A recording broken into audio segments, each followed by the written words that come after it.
tomorrow at the Korean Cultural Center. And to grace that event, we invited Honorable Minister Vasudeva Nanayakkara to Toronto. Actually, we formed a committee to organize the Diwali festival. I can see if few of the committee members are here. Actually, suggestion came from them. This time, we should invite Minister Vasudeva Nanayakkara.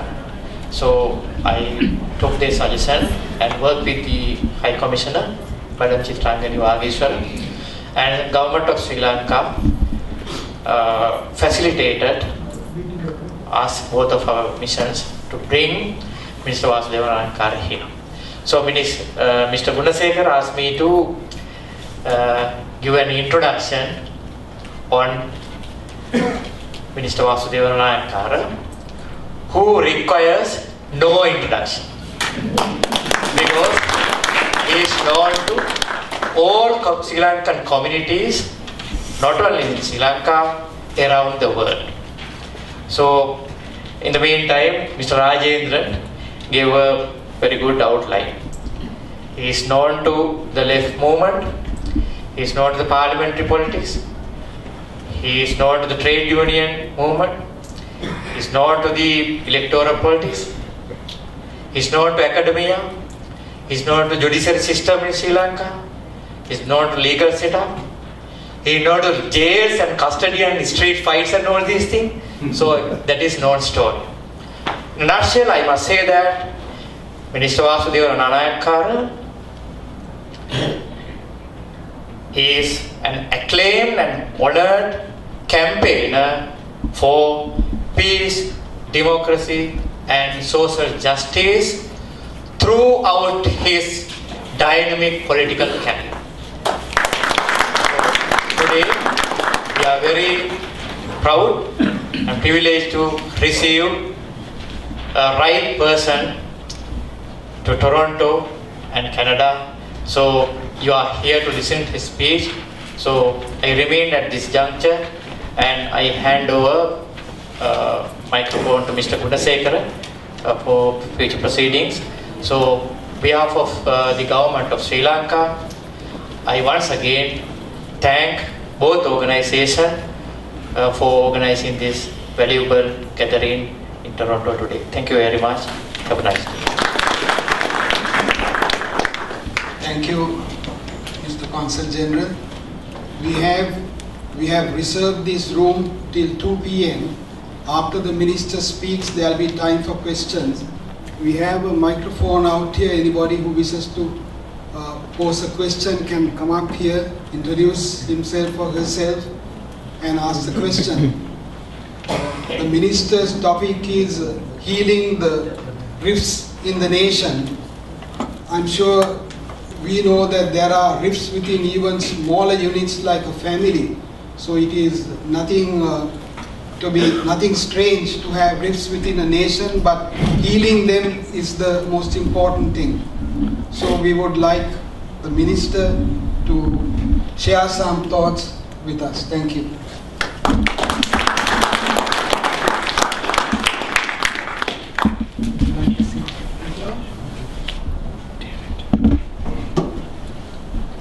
Ayuban, Vanakkam, Assalamu alaikum. Good afternoon, dear brothers and sisters. I recognize the Honourable Member of Parliament who is here, and the Tamil Democratic Cultural Organization represented by Mr. Rajendran, and the Sluna represented by Mr. Gunasekara, and the Consul General in Toronto.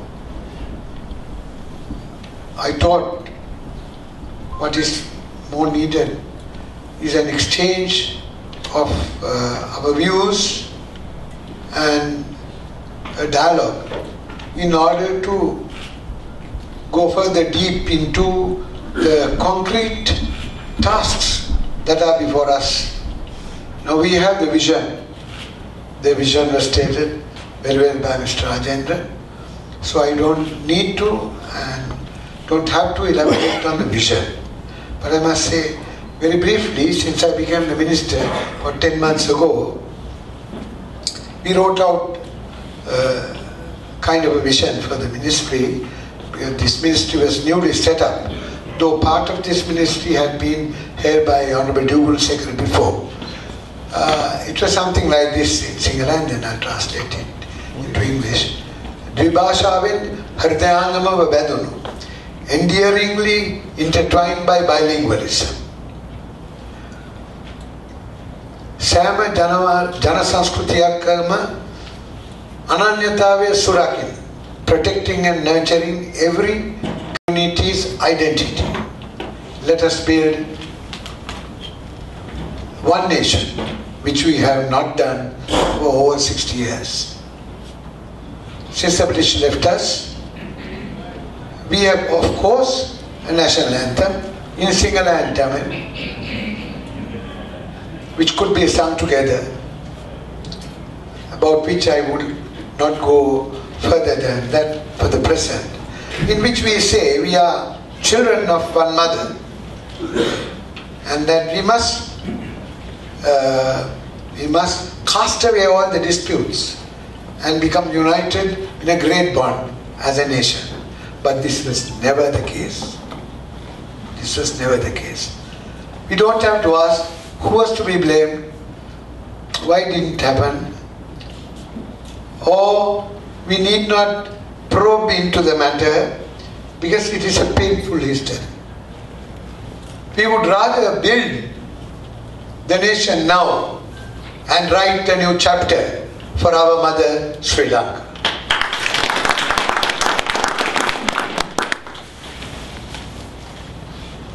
Now this is easier said than be done.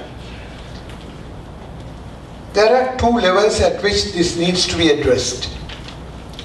First level is the most immediate contact with one another, which is socially infrastructural and which is socially significant.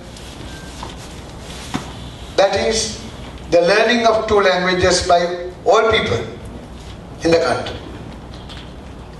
As the President said, let every citizen learn both Sinhala and Tamil. Then we would have no need for translators except for, very classical writings or such serious documentations. Then we will sit together. When one speaks in Tamil, I understand what she speaks, and then I reply in Sinhala, which she understands well. And it would be the ideal situation that we should try and achieve. Then we need to respect and honor each community and each community's language. Doing so, we should bring about the equality of status. I must quote my leader's phrase, the parity of status, for that was NM's statement. Parity of status for the people, citizens, and for the communities or nationalities, if you wish to call it so. How do we achieve this? Our ministry has set out with blessings and the resources given by the government to firstly continue with the teaching and training of public officers in the other language so that they can have a bilingual capability. We have had about 8,000 trained in 2009. By now we train 20,000 or more by the end of this year. And in the next year we shall be training about 30,000. We are building up our capacities. We also have to train teachers who could be teaching the other language to the people, to the public servants. These are heavy responsibilities and challenging tasks. The Canadian government has given us recently a big contribution of about 5 million Canadian dollars in order to implement the official language policy. As you know, the official language policy was brought into the statute books, to the constitution, in 1988, but it had been relegated to the background, being preoccupied by the war. It is only now that we can seriously go into the implementation of the official language policy. I believe some of you at least know that we have what is known as the Language Commission. Language Commission is empowered to direct people to use both languages wherever in the country. Why? The provinces where the Tamils are predominant, the work of administration is done in Tamil. Even the courts work in Tamil. While Sinhalese can ask that his language be used in proceeding with a matter that affects him or her. Then we have a way of notifying the particular officers who are responsible for certain name boards of forms which are disseminated from the departments, and inform him that it should be in both languages. And if there is a willful neglect or a willful resistance, we have the right to prosecute, which entails even a term of imprisonment. But we will try to persuade, because people have forgotten the two languages and the people are going on as if nothing has happened in the usual style of using one language. Wherever, whether it is in Mathura or in Kilinochchi, we will have two languages used in giving the public the right of access. But what you call the language administration and records in the Tamil provinces will be in Tamil, Sinhala provinces in Sinhala. There are the bilingual areas that are declared, and some more to be declared, including the Kadavatsatara of Galle. Division Secretariat of Kadavatsatara in Galle is a bilingual area, to be declared a bilingual area, where we will have to keep the records and do the administration both in Sinhala and Tamil. Of course, the English language has become very helpful here. You will note, is the link language so called, but I would like to call it the language of alliance. Language of alliance, because it is in Sinhala said to be the Sandhana Bhasha. So we have the Language Commission, then we have the Language Department, which produces the glossaries, terminology wherever needed, and then do the publications. Then train the translators, test their competence, and put them on the web for anybody to have their services at a cost, at a charge. At the same time, we are responsible for the dictionaries and the examinations held for the public officers.